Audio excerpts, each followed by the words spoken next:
Muy buenos días, amigos, bienvenidos a Noticias 7. Gracias por estar en nuestra sintonía. Viernes 5 de mayo, bienvenidos a esta primera emisión. Nosotros, como siempre, pensando en entregarles la mejor información. Muy buenos días, compañeros, ¿cómo están? Fin de la semana laboral. Hola Andrea, Olguita, buenos días, amigos televidentes y radioescuchas.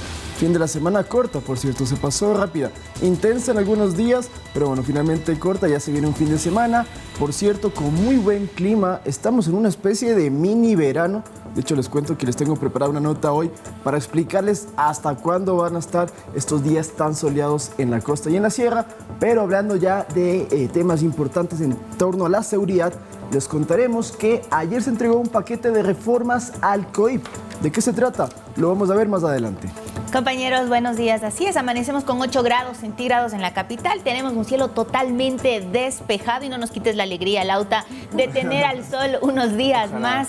Esta mañana también nos acompañará el comandante general de la policía, Fausto Salinas, quien nos estará dando algunos detalles de los operativos que se están efectuando en torno a seguridad y combatir también el terrorismo. El día de hoy también hablaremos de lo que ocurrió el día de ayer en la Asamblea Nacional respecto al juicio político que se sigue en contra del presidente Guillermo Lasso. Hubo ciertos altercados en el Pleno del Parlamento. Por eso les hacemos una invitación para que nos sintonicen el día de hoy a través de telegrafo.com.es, a través de Pública FM y a través de todas nuestras redes sociales. Aquí iniciamos. Bienvenidos.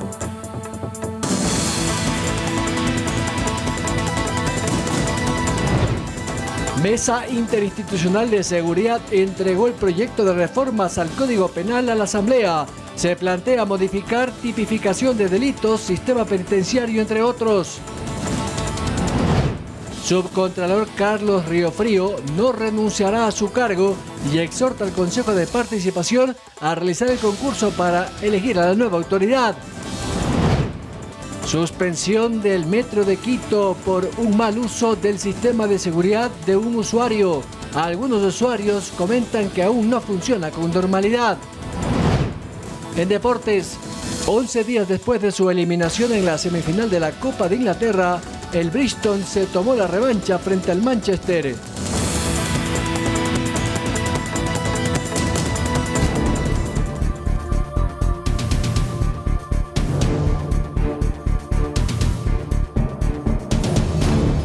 Iniciamos contándoles que la tarde del día de ayer por primera vez se reunieron los jueces nacionales y de la Unidad Anticorrupción con las principales autoridades de seguridad del Ejecutivo, el secretario de Seguridad Pública del Estado, Wagner Bravo, y el consejero de Seguridad, Paco Moncayo.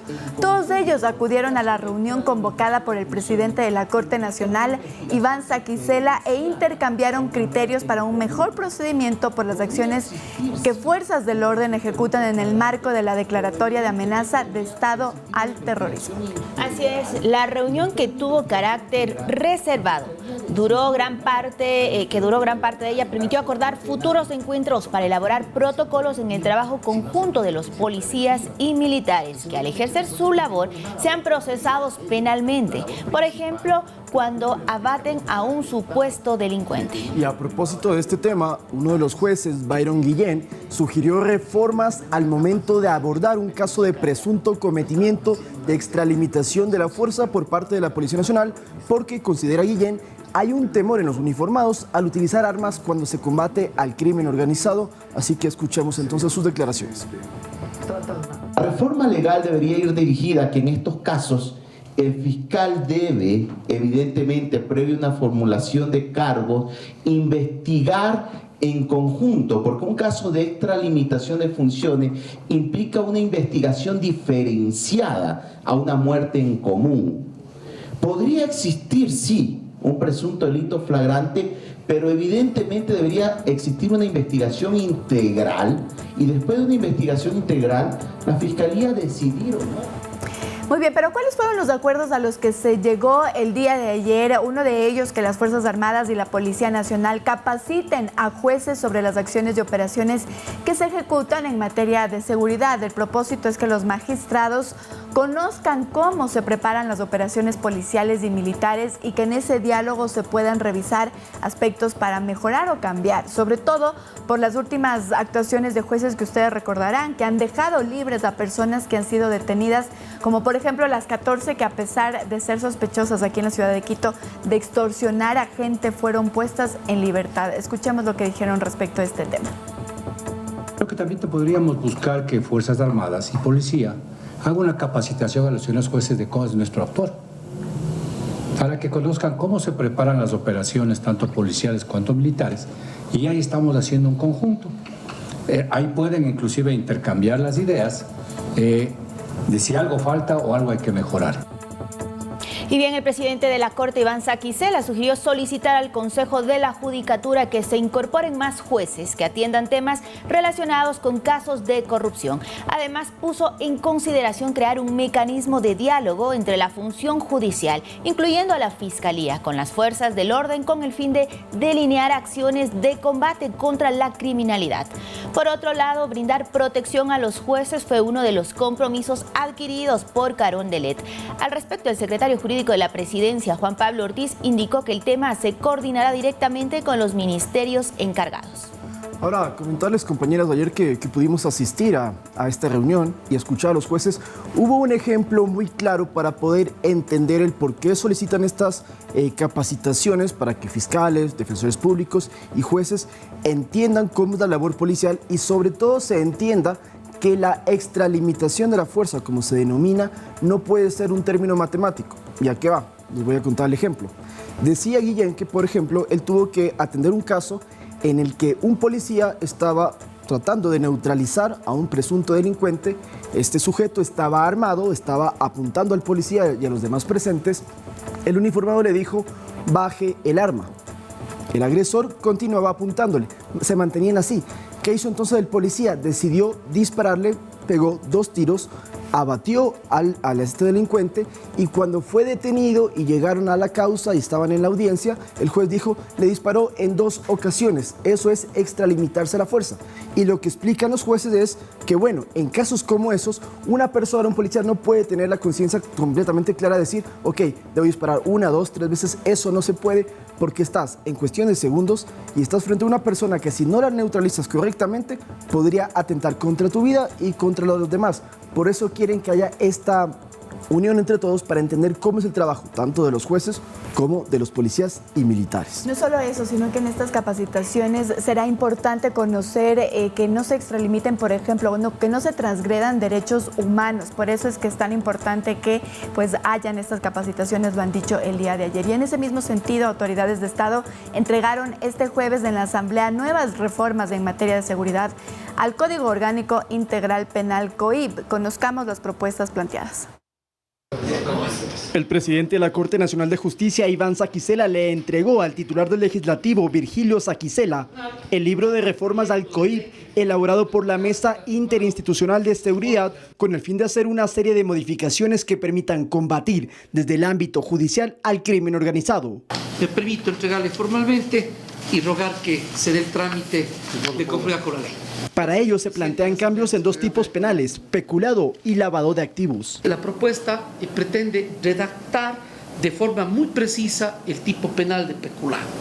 Lo propio sucede con el tipo penal de lavado de activos, que de la misma manera es muy amplio, se precisan los verbos rectores, es decir, las conductas en las que incurrirían las personas. También se proponen reformas durante la etapa de investigación previa de casos complejos. Por ejemplo, el hecho de que la indagación previa puede extenderse más tiempo. Por hoy puede ser máximo hasta 2 años, podría ser hasta 4 años, de modo tal que la Fiscalía, porque son temas complejos, tiene más tiempo para investigar, tiene más herramientas para cumplir su función. Además, otro punto será que se individualicen los bienes de los sentenciados para así cumplir eficientemente con la reparación económica al Estado. Mientras que en temas penitenciarios, la propuesta es que normativamente en el Código Orgánico Integral Penal exista la posibilidad de un régimen especial y una ubicación diferente a los privados de la libertad. ¿En qué casos? En los casos de delincuencia organizada. Para ello, Los informes técnicos del SNAI ya tendrían un carácter vinculante en las decisiones judiciales. El presidente de la Asamblea aseguró que el Consejo de Administración Legislativa dará trámite cuanto antes para que el proyecto llegue a la Comisión de Justicia y continúe el respectivo proceso. La colegislación a través de este mecanismo interinstitucional es positivo para que la Asamblea reciba estos insumos y los pueda tramitar. Lautaro Andrade, Noticias 7. 7 de la mañana con 10 minutos, vamos a cambiar de tema y ahora les contamos que con 4 votos de mayoría el Consejo de Participación Ciudadana instó al subcontralor Carlos Riofrío que abandone su cargo al considerar que su periodo ya terminó. De su parte, Riofrío dijo que no renunciará hasta que el Consejo designe a una nueva autoridad. Veamos la nota. En el Consejo de Participación Ciudadana se percataron que el periodo del subcontralor Carlos Riofrío ya terminó y por ello piden su salida. El 14 de marzo del año 2022, el periodo para el que fue designado Carlos Riofrío ya feneció. El Consejo como tal no puede destituirlo, por ello se instó a que Riofrío deje su cargo voluntariamente. Le están diciendo, vea señor Contralor, si tuviera la amabilidad, ¿podría dejarle a su subcontralor encargando la Contraloría? El señor Contralor puede coger y guardar esa carta y nada más. Sin embargo, el concurso para la nueva autoridad aún está en etapa de admisibilidad y hasta tener un ganador tomará su tiempo. Entre unos 3 a 4 meses estaría la nueva autoridad, pero eso no significa que ahora no se puede hacer un cambio. No está bien que nosotros intentemos siquiera desestabilizar a la Contraloría. Lo que necesitamos era que se nombre rápidamente el nuevo Contralor, el que tiene que reemplazarle a Carlos Riofrío. En respuesta, la Contraloría dijo que Carlos Riofrío no renunciará y estará en su cargo hasta que el Consejo designe la nueva autoridad y exhorta al CPCCS que procese con agilidad este concurso que inició el 14 de noviembre del 2022.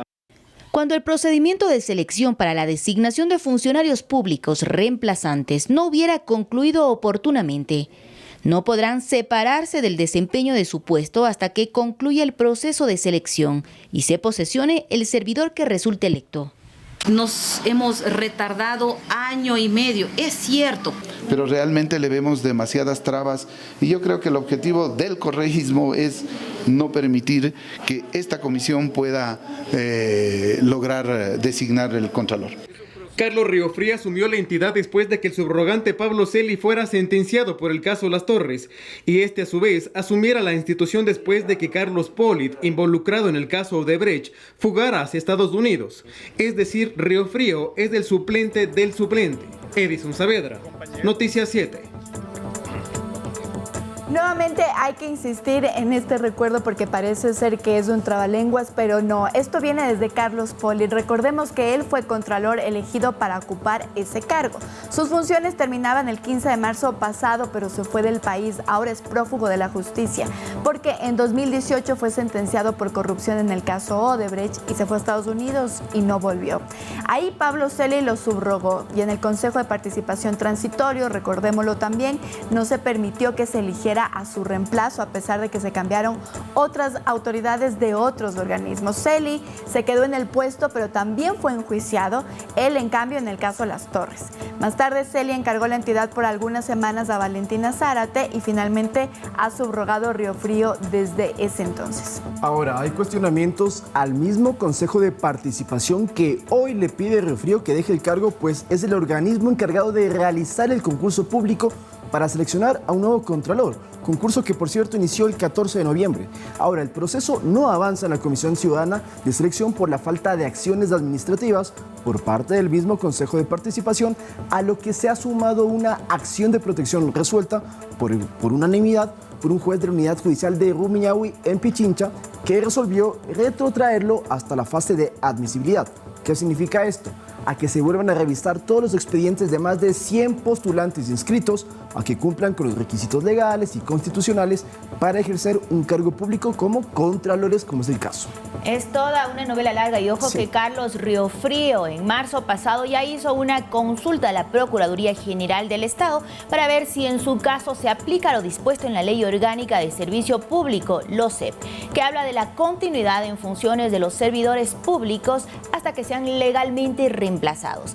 En su respuesta, la Procuraduría señaló que a fin de garantizar la continuidad de la prestación de los servicios y actividades institucionales, los funcionarios de periodo fijo que formen parte del nivel jerárquico superior no podrán separarse del desempeño de su puesto en la misma calidad que ostentan hasta que sean legalmente reemplazados. Solo un tema más para que quede clarísimo este tema.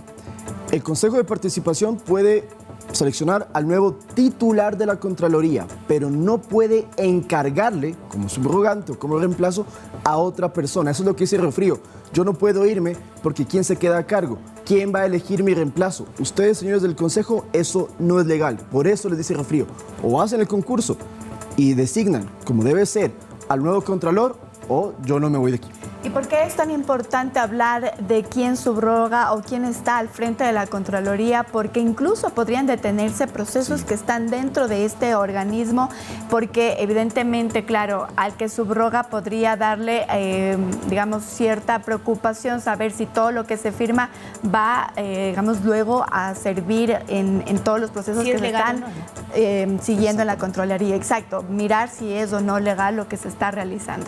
Vamos a ver entonces qué pasa en los próximos días dentro del Consejo de Participación y también dentro de la Contraloría. Ahora vamos a otro tema. Les contamos que reformas al Código de Trabajo plantean que las mujeres, ponga atención, puedan tener 3 días de permiso pagado debido a dolores menstruales intensos que las incapacite. La propuesta genera debate en la ciudadanía. Las reformas que ya se han tramitado en primer debate, según los proponentes, buscan prevenir la discriminación, el acoso, la precarización y homogeneizar los derechos laborales en el país. Uno de los puntos que llama la atención es que exista la posibilidad de otorgar 3 días de permiso laboral pagado a mujeres que presenten cólicos menstruales intensos. Esto es bien visto en la ciudadanía. Sí, sería una buena alternativa. Hay muchas mujeres que los cólicos les lleva a desmayos, entonces sí, yo pienso que sí está bien. Sí, porque a veces son muy fuertes. O deberían tener a alguien ahí para que les inyecten alguna medicina. Sin embargo, para otras mujeres esta norma debería darse bajo ciertos controles. Sí sería válido un historial que certifique que por años ha tenido estos síntomas de este dolor y que por eso la persona que trabaja no puede asistir. Según Ana Gómez, coordinadora legal de la Asociación de Mujeres por la Equidad de Género, esto sería una solución parche y podría resultar negativo. Lo que vamos a conseguir en realidad es que la discriminación se fortalezca, sobre todo conociendo cómo piensa el empresario promedio ecuatoriano. Aquí no van a decir, sí, me voy a arriesgar a contratarle para tener que darle permisos de 3 días cada mes. Al contrario, probablemente sea una barrera para nuestra contratación. Incluso dice que la discriminación por género se agravaría, puesto que no se está tomando en cuenta a las trabajadoras informales. Porque quienes viven del diario no van a tener permiso nunca, ¿no? No van a pedir permiso nunca. Lo que sugiere es que el proceso de menstruación debería abordarse como un plan de salud integral que abarque la colaboración del Ministerio de Salud, Educación, entre otros. De que se establezca dentro del cuadro de medicamentos la compra gratuita, por ejemplo, de exceso de toallas, de productos sanitarios. Otra de las reformas que se plantean son un mes de vacaciones ininterrumpidas para trabajadores privados, permiso con remuneración de hasta 3 días por matrimonio, ampliación de 3 a 4 días de permiso con remuneración completa al trabajador en caso de fallecimiento de su cónyuge o pareja en unión de hecho. Edison Saavedra, Noticias 7. Justamente se llevó a cabo el primer debate de este proyecto que fue presentado por el asambleísta Salvador Quispe. El objetivo era tratar de equilibrar la relación entre empleador y los trabajadores. Obviamente ha generado diversos cuestionamientos, como se daba a escuchar, ¿no?, de la ciudadanía, y también entre los principales temas también que se abordaba, además de este permiso por intensos cólicos o los dolores menstruales, estaba ampliación, de 15 a 30 días de vacaciones ininterrumpidas en el sector privado, entre otras normativas, entre otros tipos también beneficios para el empleador que se trataba en la normativa. Ahora, para contarles un dato adicional sobre este tema, Ecuador no es el único país donde está debatiendo esto, porque es más, en España el año pasado se hablaba de esta posibilidad y ya ahora, en junio de este 2023, entra en vigencia una nueva ley que permite a las mujeres con dolores menstruales tener incapacidad de 3 días o hasta de 5, de ser el caso. ¿Y quién cubre? Porque es un subsidio que paga, en este caso, la Seguridad Social a las empresas. El gobierno entonces entrega o cubre los días que las mujeres no pueden acudir por estos problemas. Esto es algo que sucede en España y que en Europa se sigue debatiendo para aplicar en otras naciones. Muy bien, con esto nosotros nos vamos a una primera pausa, amigos, pero quédense porque al retornar estaremos hablando de temas que deben ser abordados con total naturalidad y claridad. Por eso no se puede perder. Desde este domingo 7 de mayo a las 20 horas, el Club del Deseo. Más adelante le contaremos de qué se trata.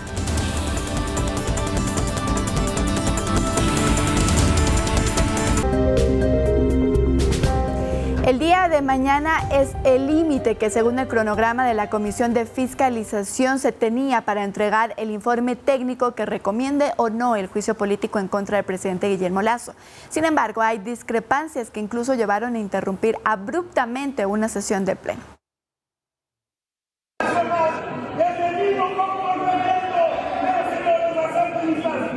Son gritos de un altercado entre el asambleísta Esteban Torres del Partido Social Cristiano y Fernando Villavicencio, legislador independiente, en el pleno de la Asamblea.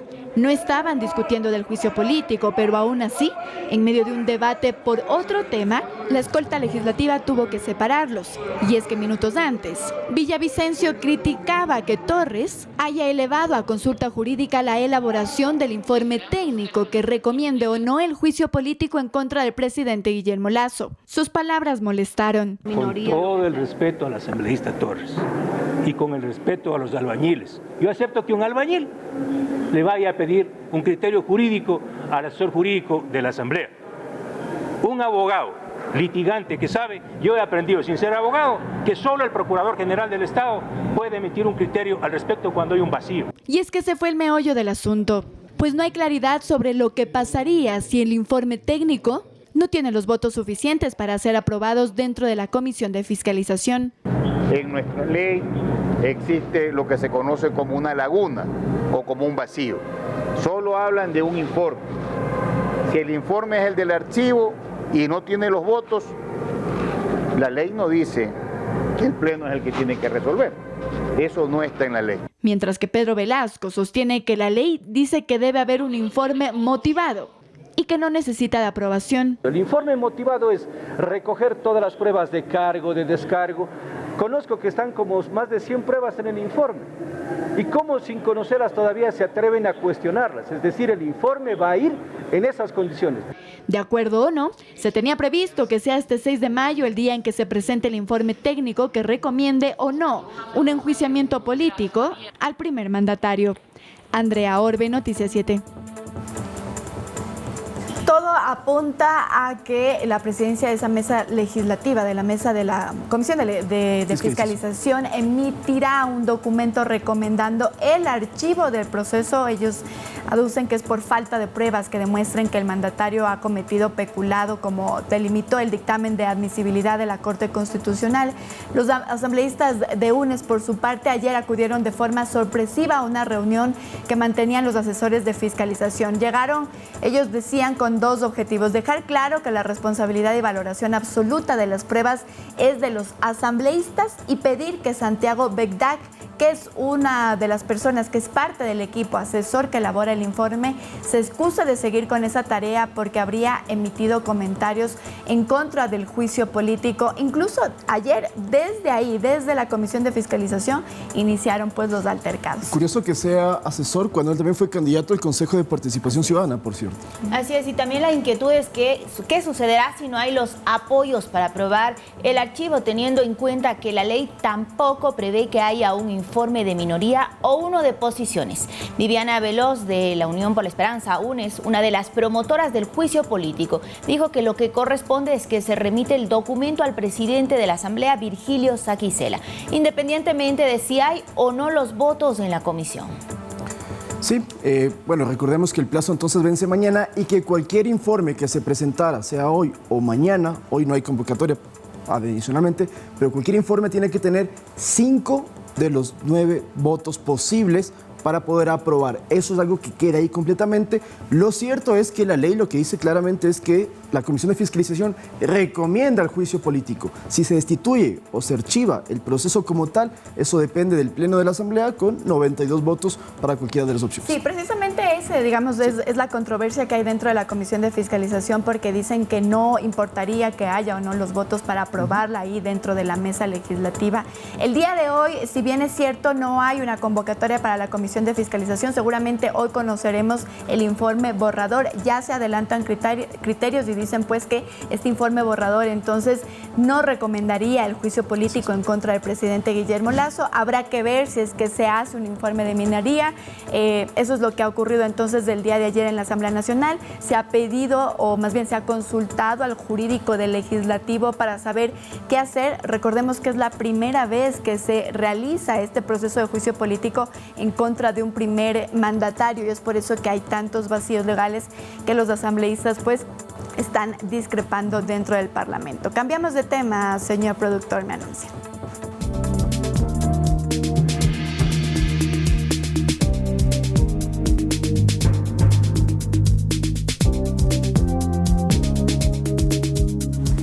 Y ahora venimos con temas locales, y es que veedores ciudadanos denuncian que en la operación del Metro de Quito hay faltas que podrían transgredir la norma nacional. Una de ellas, que los choferes no cuentan con licencia para conducir los trenes.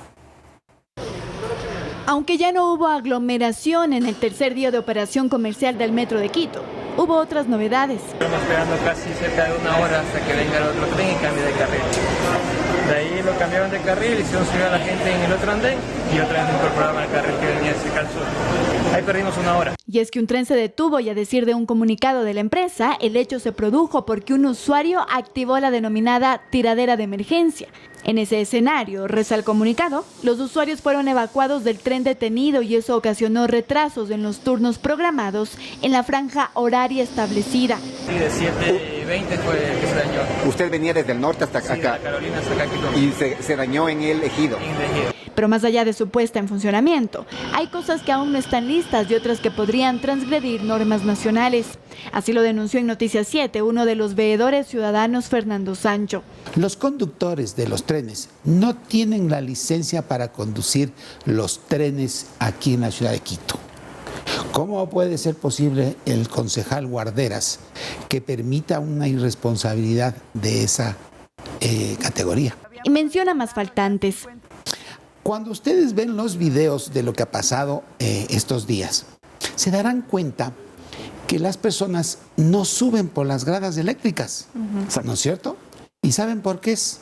Porque tienen prohibido usar las gradas eléctricas, porque no tienen seguro. Y para que las gradas eléctricas funcionen para una cantidad de gente como la que usa el metro, deben tener un seguro. Dice que los problemas vienen de años atrás.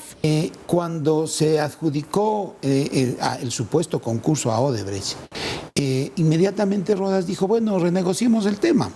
Y al siguiente día, Odebrecht le dijo, no, si usted quiere que una rebaja, nosotros no nos vamos de aquí, no hay metro. Y Rodas al Consejo le dio la vuelta por 4 meses. Y como no logró la baja, lo que hizo es quitar las subestaciones eléctricas y el sistema de recaudo. Ahí se origina el problema que estamos viviendo ahora. Este medio de comunicación ha tratado de mantener una entrevista con un vocero de la empresa Metro de Quito, pero hasta el cierre de esta edición no se nos confirmó un horario para hacerla. Andrea Orbe, Noticias 7. 7 de la mañana con 33 minutos. Nosotros ya nos encontramos en nuestro segmento de entrevistas con Fausto Salinas, comandante general de la Policía Nacional. Muy buenos días, comandante. Muchísimas gracias por su presencia el día de hoy. Comandante, quisiera iniciar preguntándole, consultándole lo que ha ocurrido en estos últimos días. Entendemos, me corregirá usted, 6 delincuentes abatidos por la Policía Nacional en el ejercicio de sus funciones, comandante. Bueno, quisiera empezar reconociendo el trabajo de los policías a nivel nacional, un trabajo valiente, comprometido, dedicado con el país, incluso con el fallecimiento de 2 servidores policiales en el sector de La Troncal, que fueron asesinados por acciones del crimen organizado. Eso demuestra que la policía está muy comprometida y honraremos siempre a estos héroes de la patria, héroes de la Policía Nacional, el sargento Iván Mauricio Alcíbar y el sargento Henry Vladimir Toalombo. Para ellos nuestro reconocimiento y el reconocimiento del país. Por cierto, sobre ese tema, se hablaba mucho en las redes sociales y la gente en las calles de por qué no tenían chaleco antibalas estos dos uniformados que fueron acribillados por las bandas. Bueno, ellos tenían su chaleco de dotación, no estaban colocados porque acudieron a un procedimiento de tránsito. Entonces miramos cómo la delincuencia busca generar caos y atacar por un procedimiento anterior. La misma Policía Nacional se enfrentó con la delincuencia y abatió a un delincuente, se capturó a 3 personas. Y esto marca la firmeza con la que está actuando la policía en estos días. El día de ayer estuvimos en Guayaquil, primero acompañando a uno de los policías fallecidos, a su familia, pero también estuvimos felicitando a uno de los servidores policiales que enfrentó a la delincuencia en el sector de La Garzota. Recibió la llamada del señor presidente de la República y la felicitación del ministro, tanto del mando policial también. Y esos son los policías que realmente son dignos de reconocer, de resaltar. Igualmente en el Empalme hubo otro enfrentamiento, en Babahoyo otro enfrentamiento, en Piñas otro enfrentamiento con delincuentes abatidos. En 30 horas hubo 6 delincuentes abatidos por el trabajo firme de la Policía Nacional. Y si comparamos el año pasado, que la policía tuvo que abatir a 6 delincuentes versus este año en el que ya van 30 delincuentes abatidos en el legítimo uso de la fuerza, miramos la firmeza y el gran trabajo que está haciendo la policía. De acuerdo. Y comandante, en ese sentido, ¿cómo está operando la Policía Nacional respecto del equipamiento, sobre todo en estas zonas que son álgidas, digamos? Ustedes mismos han comentado que el día que ocurrió este suceso en la Troncal, en Cañar, hubo un operativo en la mañana. Luego, ¿cómo reaccionan, digamos, los policías respecto del equipamiento que deben llevar para incluso rondear las calles de ese sector? Evidentemente hay un peligro ahí. Por supuesto, el trabajo de todo policía a nivel nacional es peligroso, pero hay unos sitios donde se vuelve más crítico. Para ello estamos trabajando ya en la adquisición de nuevos chalecos. La licitación ya está lanzada en el CERCOP. Esperamos que haya participación masiva de todas las empresas que quieran participar, que den el mejor precio y que den sobre todo el plazo más corto para la entrega de chalecos. ¿Para cuándo más o menos? Vamos a cumplir los tiempos del CERCOP, ¿no? Ahí hay un proceso, está recién 2 meses son generalmente. Sí, aproximadamente, y sobre todo la capacidad de entrega de chalecos, porque recordemos que hay una guerra en marcha y eso también hay mucha demanda de chalecos a nivel mundial. Yo me quedé con algo, perdón que vamos un poco atrás. Nos ha hablado entonces de 6 presuntos delincuentes abatidos. Los servidores policiales que los enfrentaron, ¿están judicializados en este momento o en qué estado se encuentran? Bueno, los servidores policiales no han sido judicializados. Esto también es una ventaja de una reforma que se hizo en el COIP, en el cual primero un policía que tenga algún tipo de duda de su procedimiento no puede quedar detenido. Y segundo, ya con los fiscales y jueces que entienden la nueva problemática que se está viviendo, que entienden mejor qué es un acto del servicio, que entienden cuándo es un uso legítimo, cuándo un policía está de servicio trabajando, entonces ahí tenemos ese trabajo en el cual los jueces y fiscales entienden y no procesan al policía, porque es un cumplimiento de su deber. Y por eso estábamos muy pendientes el día de ayer de la audiencia del teniente Vivas que se suscitó en La Maná.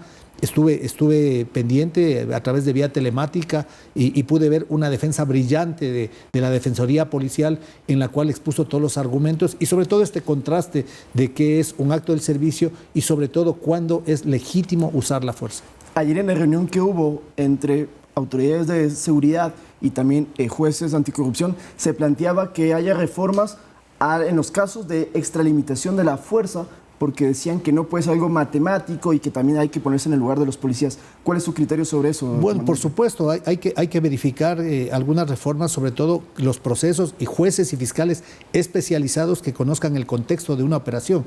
Las decisiones que se toman en una situación de crisis son decisiones en segundos.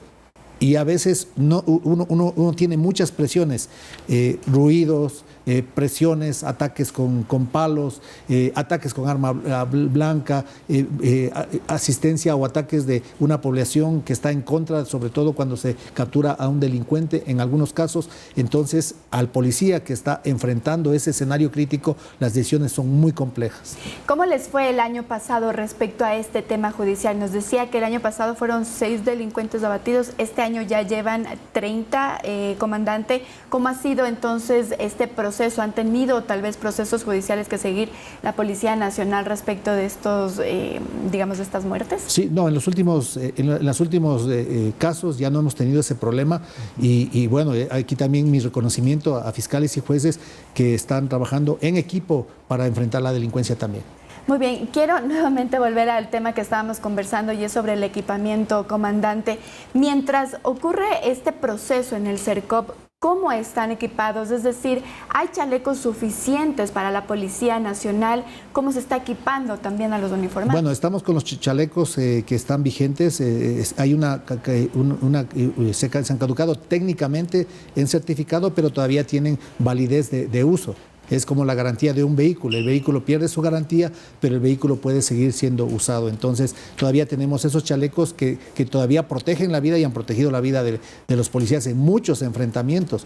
Si podemos ver, los policías han recibido 91 tentativas de asesinato.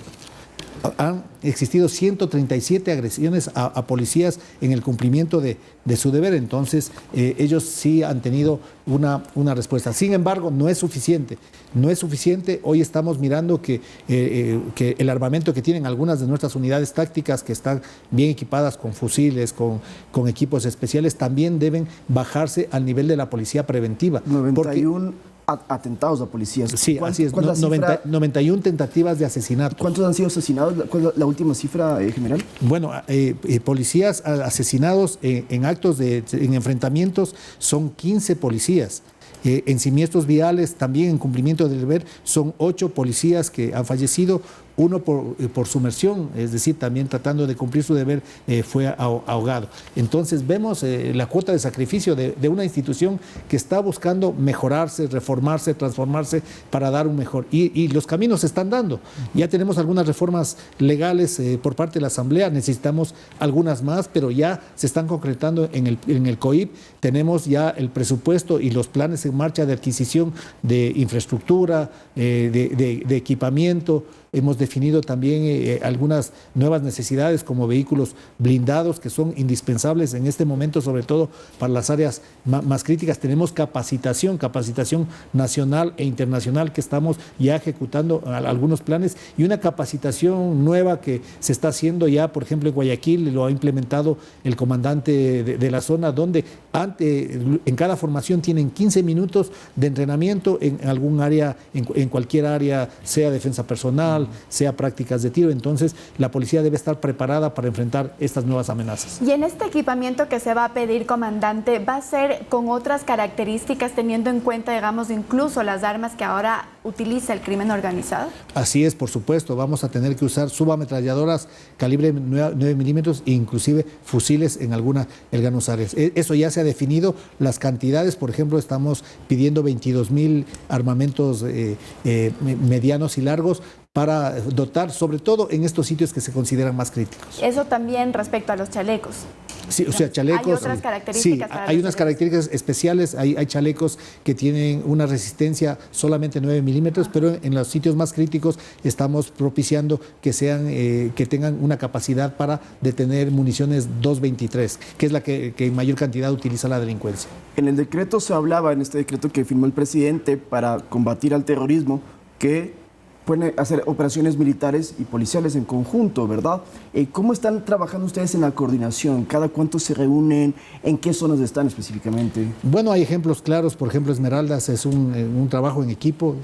Hay un general de la policía que está a cargo de esas operaciones, hay un general del ejército, se coordina el trabajo, Fuerza Armada está capacitada, la policía está también capacitada, tenemos un alto entrenamiento, nuestras unidades tácticas y de inteligencia tienen el mejor nivel nivel, uno de los mejores niveles en América y mucha experiencia real. Eso definitivamente nos dice que tenemos que usar todo lo que tenemos para enfrentar al terrorismo y a la delincuencia organizada. ¿Y un estado de excepción en estos casos ya no se necesitaría por este último decreto?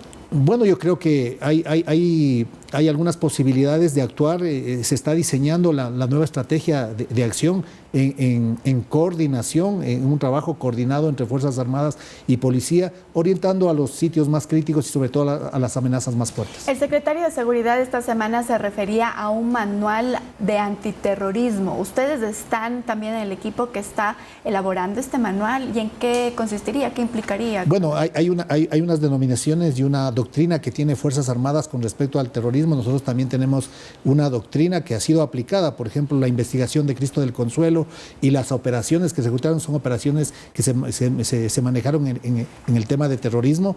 Tenemos mucha experiencia en esos temas. Vamos a unir las mejores capacidades policiales y las mejores capacidades de Fuerzas Armadas para complementarnos. Y eso es lo que tratamos de propiciar en este momento, trabajar y ampliar la capacidad de respuesta del Estado. También dentro del decreto y hablando de todos estos temas, en el artículo 3 se mencionaba que el SNAI debería precautelar a los policías o militares que vayan a ser judicializados y que por ejecutar sus labores vayan a los centros de rehabilitación. La pregunta que le hacemos en este caso es, ¿está pensado crear quizás una cárcel solo para fuerzas del orden y fuerzas armadas? Bueno, el decreto lo que trata de decir que en el caso extremo, que vemos que no es así en los últimos hechos, porque tenemos una respuesta policial. Si existe alguna persona que es dada de baja en un enfrentamiento legítimo, la policía busca ejecutar actos legítimos, que sean en el servicio, que exista y todos los pasos del uso de la fuerza.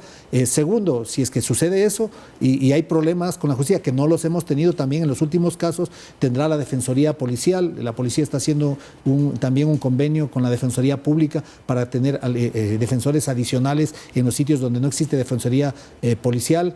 Y posteriormente, también ya en el caso extremo de que suscite un daño colateral, podría tratar de usarse, pero sería el último recurso.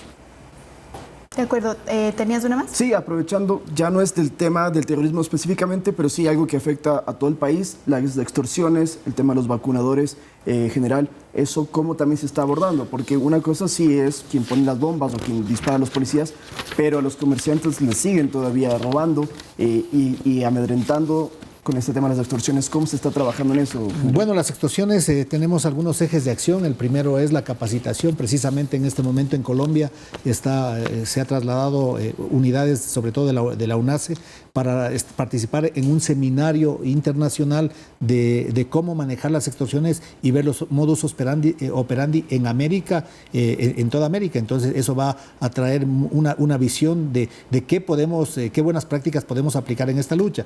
Por otra parte, hemos fortalecido las capacidades de la UNACE, dándole primero personal, está formándose más personal, creando más unidades en algunos puntos que no los puedo mencionar, en algunas provincias, unidades móviles también, y tenemos resultados. Tenemos muchas personas que han sido aprehendidas ya por extorsión. Tenemos resoluciones. El día de ayer presentamos más de 3 resoluciones de casos de secuestro y de extorsión. El día de hoy amanecimos con un caso más. Entonces, estamos incrementando la productividad para atender esta amenaza, pero necesitamos más personal, más medios, más equipo que ya está direccionado para fortalecer esas capacidades. De acuerdo, muy bien. Nuevamente, muchísimas gracias por su presencia aquí, comandante.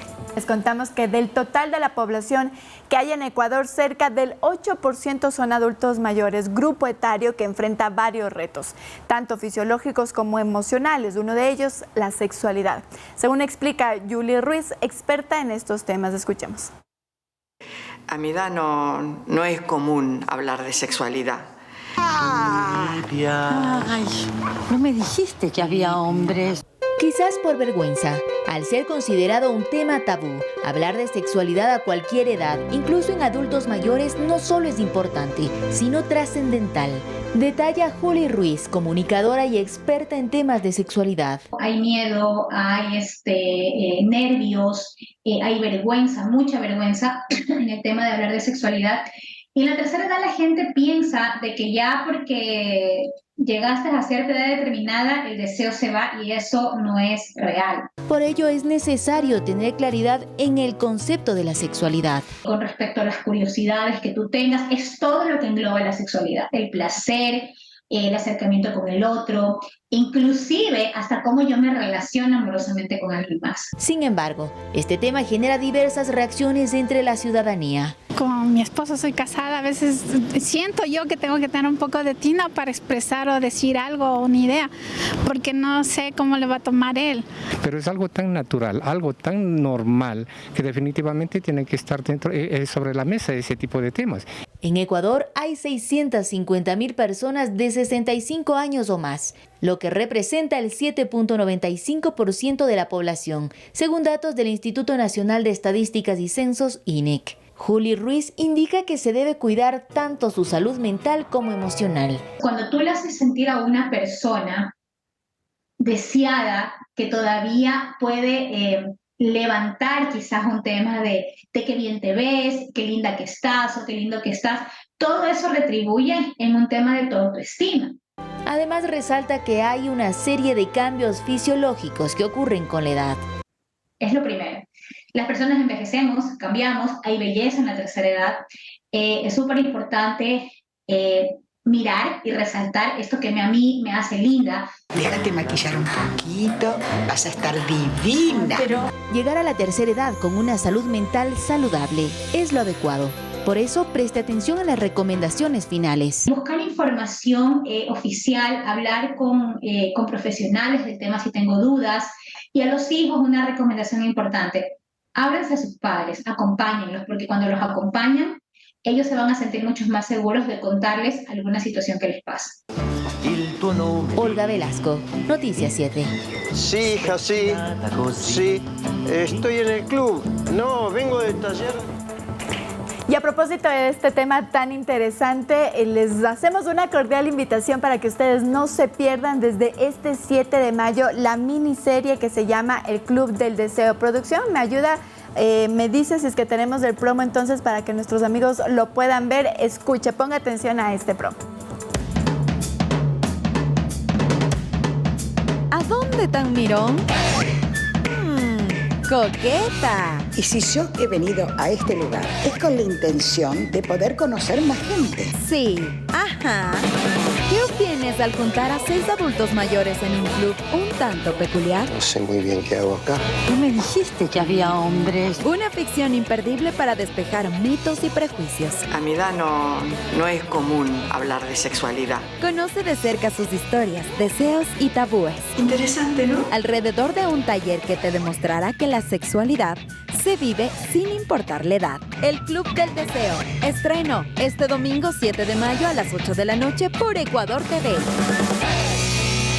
Miniserie de 6 capítulos. Antes de irnos, Lauta. Sí, si me permiten un saludo para Alex Vinuesa y Roberto Delgado, nuestros compañeros de operaciones que están de cumpleaños y gracias a ellos detrás de cámara nosotros podemos estar aquí todas las mañanas, así que un fuerte abrazo a nuestros compañeros. Muy bien, con esto nos despedimos. Un abrazo también para los cumpleaños, que tengan una excelente jornada. Y excelente viernes. Hasta luego.